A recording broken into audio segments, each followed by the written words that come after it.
Welcome back to Mayflower Sanctuary for the final episode of this series. Well, I start the show with some sad news that Brian, who I filmed recently, had only just found his forever home when he tragically died in an accident last week. So we send his family all our love at this very sad time. So back to today's show. Now you probably think the disabled dogs have a very difficult job of finding a forever home, but not necessarily. So coming up on today's show, we meet the deaf but adorable Archie, whose video has achieved almost 3,000 views on Facebook. Jenny Foxall Lord brings us up to date on the refurbishment of 2 of the kennel blocks. We meet Jimmy, the disabled dog from Cyprus, who's got a new lease of life thanks to Mayflower. And we see that the work that the staff do every day just to keep the sanctuary going. Now I'd like to introduce you to Archie. Now when I first met him, I always remember he came trotting over to see me at the front of his kennel. He was all calm and dignified, unlike the other dogs who were giving it yah yah yah at the bars. And I remember putting my fingers through the mesh to tickle him, and he rolled on his back and he's squirming and wriggling with delight. Let's take a look.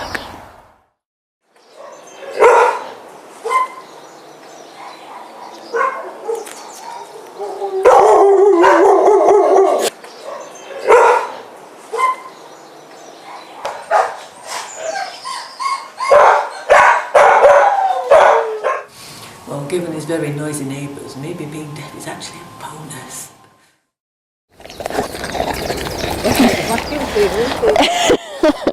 Oh, Archie.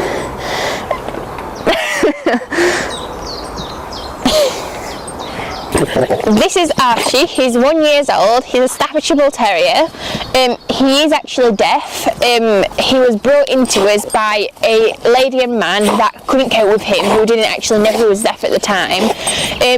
Because he is deaf, he's going to need someone who's going to be quite dominant towards him and meaningful, because he can't understand commands properly. It's a case of learning him new ways of doing it with your hands. Archie seems really well behaved with other dogs. He is quite boisterous towards them play-wise. With Archie, I don't think he should be rehomed to children of a young age, maybe more of a teenage age. Not because he's nasty, aggressive, because he's so playful and bouncy. He does a lot of mouthing. So out of his best interests, I would rather him be rehomed to a family with children suitable of the age of maybe from 13 onwards. Because he's good with sitting and things. So for basic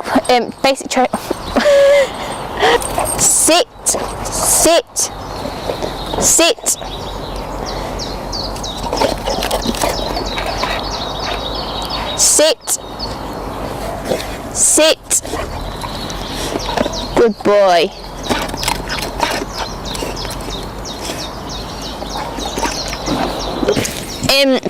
With Archie's training, he's going to need someone with patience and commitment.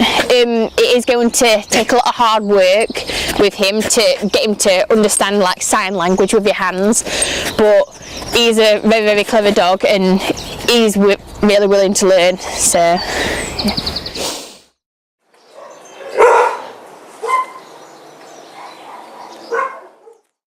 Now, I'll be honest, you can't resist that charming little chap, can you? Now, Mayflower has recently undergone some major refurbishment of 2 of the kennel blocks, so I met up with Jenny to tell me how it's coming along. The building work that we're doing at present is refurbishing our very, very first 2 dog houses. They become very tired. We've been here 13, 14 years now, so they had become very, very tired. The underfloor heating had stopped working, and the floors desperately needed relaying. So we've had a grant. We had some help from Adoption for Pets, who've donated half the money to us, and the refurbishment work is halfway through at the moment. I think we've got another 3 weeks to go before they'll be completed. Well, it all goes to make life as pleasant as possible for the dogs as they await their forever homes, doesn't it? Now, all rescue dogs are special, but some dogs are extra special, and Jimmy is one such dog, so this is his story. Jimmy was found unconscious at the side of a road in Cyprus, having been hit by a lorry and just left for dead. He got taken to a local vet's practice where they put him in a coma for a week, and when he regained consciousness, they found he was now paralysed from the waist down. Now, there are no facilities in Cyprus to care for disabled dogs, so Christina Muller, who is a part-time groomer at the vet's, got to know him and spent some time with him. It broke her heart as she just watched him just ignored in his cage day after day, so she decided to try and help him. She and a friend got together to make a video to promote his cause on social media, and also contacted the Mayflower Sanctuary to see if they could help. Let's check it out.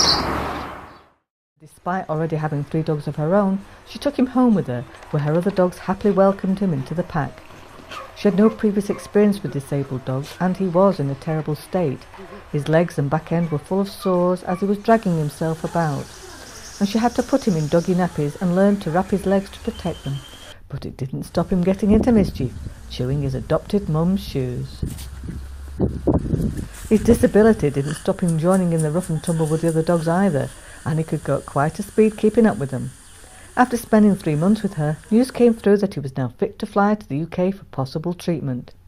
He arrived at the Mayflower Animal Rescue Centre in Doncaster, where he remained in their care until he was rehomed. Jenny takes up the story.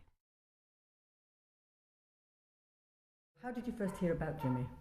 We were contacted by a veterinary nurse where Jimmy was taken when he was found run over on the side of the motorway in Larnaca in Cyprus.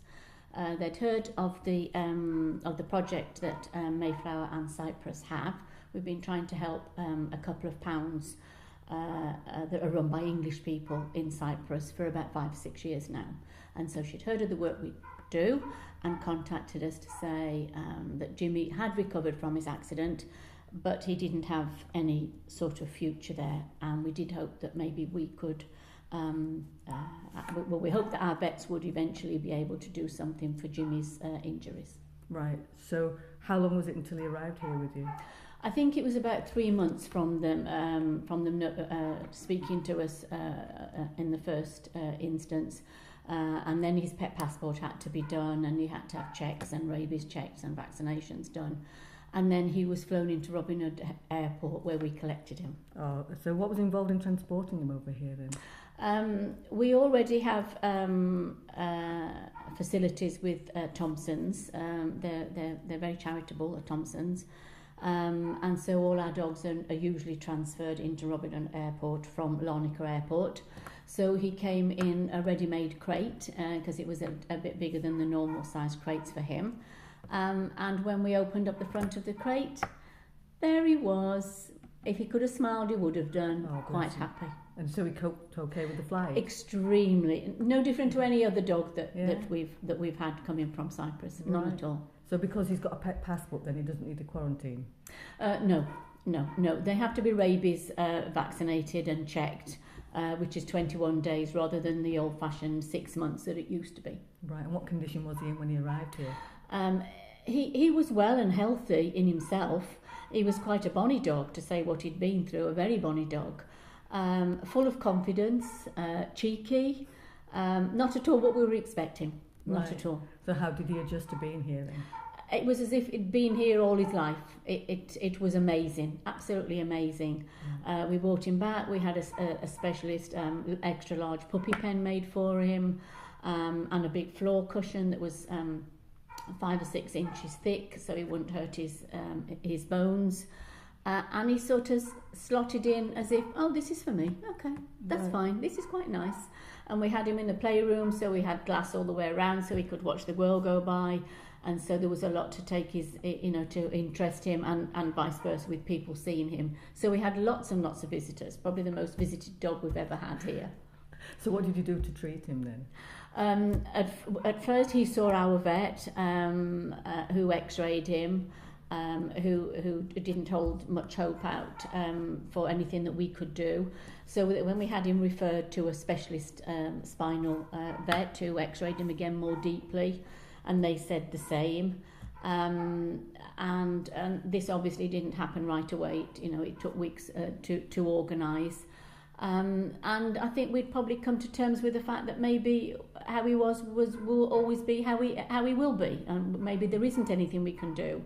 Although initially that's what I hoped. I hoped that when he came to England, maybe there were things that we could do. Maybe in other countries don't have the facilities, but no, that wasn't so. That there wasn't anything else we could do. We did contact it since initially it came to us. We have contacted a couple of specialist vets who have both seen the X-rays and said no, unfortunately, how he is how he will be.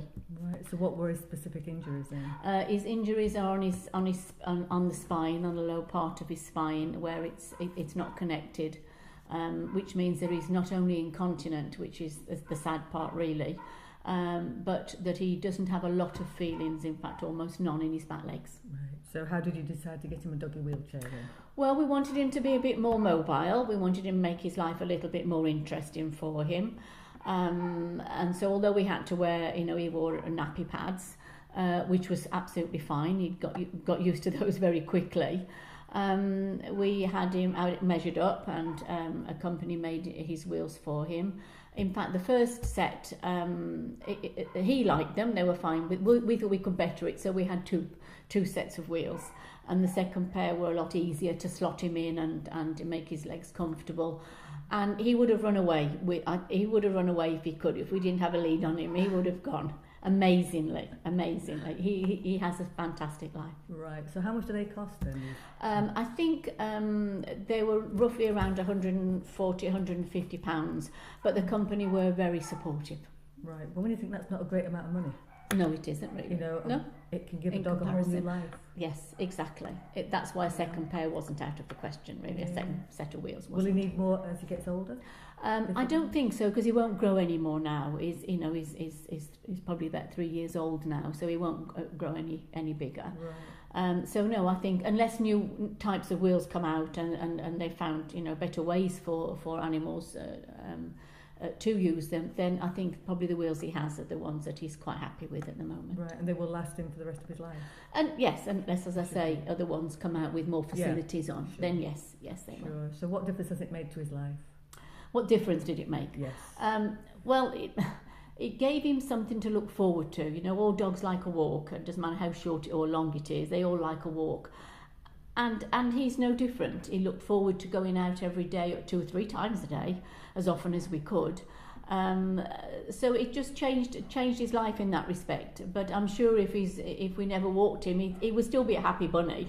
Yeah. He would still be a happy dog. It just as it does all dogs, it gives them something to look forward to, makes their life more interesting, and he meets people and other dogs. Yeah, they need that. Absolutely, absolutely, and he needs to be socialised. Yeah. So how difficult was it to find him a forever home, given that he's doubly incontinent as well? Well, I think it wasn't so much that he can't walk. It was the incontinence that I think must be an awful lot of hard work for his owner. And although lots of people came to see him and heard of his plight and donated towards both his sets of wheels, I think we've probably given up on thinking, okay, maybe he has to spend his days here. We'll make them as best we can. We advertised for a full-time carer for him, so someone that came and spent loads of time with him and socialised with him, with other dogs, even when he wasn't out walking. And out of the blue, a wonderful lady came and said she'd seen photographs of him and heard about him, and was genuinely interested. She has a pet walking service of her own, so she was doggy minded. She got 2 Labradors of her own, and her dogs are very well socialised. So we took it a step at a time. She came and spent time with him, took him out on his wheels, and then slowly over the course of the weeks, she brought her dogs and they were introduced together and they walked together. And we could not have found him a better home. Nowhere in the world could have given him a better home. That's fantastic. Absolutely wonderful. Wonderful lady. Yeah. Yes. So does he spend all his day in the wheels? No. The wheels need space. So obviously, if he's in a small environment like a small lounge, then he wouldn't be in his wheels. And I think he probably needs respite from them anyway. Same as your dog would lie on the lounge carpet. He's no different, or he'll be on the sofa.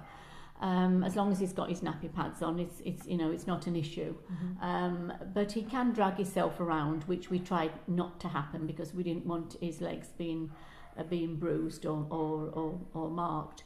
But no, he's active the same as any dog. He just can't run like most dogs.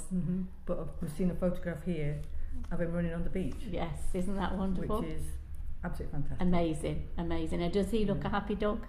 Yeah. He's an amazingly happy dog. Yes, He really yes. is. Who definitely deserved a chance for another life. Absolutely. As you know, all dogs do, but some just need that little bit extra, and he was one of them. Yeah. And we don't regret it for 1 second. No, I'm sure you don't. So is he the most needy dog that you've ever had to look after? We've had 2 very needy dogs, but yes, probably the most needy. Yes, probably. Right. I mean, we've had a lot of dogs pass through Mayflower, so it's difficult to answer that honestly. You know, this is our 15th year, but most certainly he was one of the most rewarding. Yes, I'm sure it was. Absolutely. Your centre rescues many dogs from Cyprus and around the world. So do they have a language barrier? No, most of the dogs that we rescue, we have dogs from 2 in particular pounds in Cyprus. One is a Nicosia pound and the other is Paralimni pound. The Paralimni pound in particular was started by some English ladies that live there, and so they haven't found it a problem, and neither do we. To be honest, most of the dogs that come from Cyprus belong to English people. Right. They're English people that for whatever reason maybe have had to come back to England and couldn't bring their dog or couldn't afford to bring their dog, and so we've helped the pounds in that respect, as we would anywhere. Right. So what would you say to people who would suggest that maybe it might have been kinder to have put Jimmy to sleep as opposed to giving him a chance of a life like this? I think people who doubted us should see this photograph. Yeah. Absolutely. Absolutely, it's amazing. So let's see how Jimmy, now called Ollie, is getting on. Well, I got to meet up with Jimmy again today, which is exactly 2 years to the day that I first met him. And he's looking absolutely great, which is down to the love and care of his mum, Debbie. Since she adopted him, he's had holidays, he's been swimming, he's wears designer jumpers and has nights by the fire and has wonderful birthdays and Christmas. Absolutely great. They're an absolute inspiration to anyone thinking of adopting a disabled dog. So what an amazing story and a fantastic success for the care and dedication from the staff here at Mayflower. Now, a massive amount of work goes on behind the scenes every day as the staff care for the cats and dogs. So I asked Tracy to tell me what their routine is for a typical day. Our day starts at 8 o'clock in the morning. We get here and let all the dogs out into their outside runs. And then it's feeding time, noisy time. So we put the dogs outside while they're having their food so that we can clean inside. It usually takes about 2 hours. 2.5 hours to clean all the kennels. And once all the inside of the kennels is cleaned and all fresh water put down, we let the dogs back in and we clean the outside of the kennels. Then once all that is done, it's walkies time. And we try to get every single dog out every day. It isn't easy some days when we're busy. Then after lunch, the dogs get the free run of inside and outside of their runs for visitors to come round. All the dogs have got to be on show for visiting. Once visiting's finished, it's feeding time yet again. We put all the dogs outside in their runs, and while they're having their food, we're setting their beds up because they have different bedding through the night and through the day. Make sure all water's filled, everything's clean. Treats are put down because the dogs need the treats to go to bed with.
Oh, now wasn't that sweet? Aren't they just so cute? Well, sadly that brings us to the end of the series about Mayflower Sanctuary, so I hope you've enjoyed meeting all the beautiful dogs and the amazing staff who work here. Now, if you're able to offer a home to any of the dogs featured in the series, or any that are currently resident, contact details are coming right up. Remember, your reward will be their lifelong love, devotion and lots of doggy kisses. So coming up soon on It's a Dog's Tale, I'm going to introduce you to some owners who adopted dogs from Greece. You won't want to miss it. See you next time.